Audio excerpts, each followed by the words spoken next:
April నుంచి వ్యవసాయానికి 9 గంటల కరెంట్ ఇచ్చేందుకు తెలంగాణ సర్కార్ యాక్షన్ ప్లాన్ రెడీ చేస్తోంది. ఈ విషయమై విద్యుత్ శాఖ అధికారులతో సమీక్షించిన సీఎం కేసీఆర్ 600 కరెంట్ ఇవ్వాల్సిందే అని, అందుకు ట్రాన్స్ఫార్మర్లు, సబ్ స్టేషన్లు ఏర్పాటు చేయాలని ఆదేశించారు.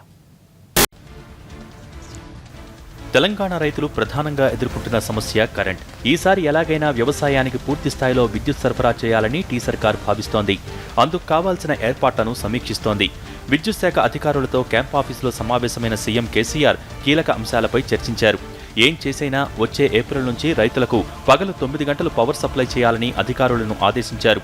అందుకు కావాల్సిన ట్రాన్స్ఫార్మర్లు, సబ్స్టేషన్లు ఏర్పాటు చేసుకోవాలని సూచించారు.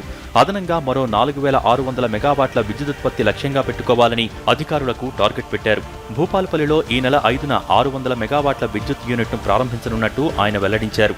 ఏప్రిల్ నాటికి జైపూర్, సింగరేణి నుంచి మరో 1200 మెగావాట్ల విద్యుత్ అందుబాటులోకి వస్తుందని అన్నారాయన.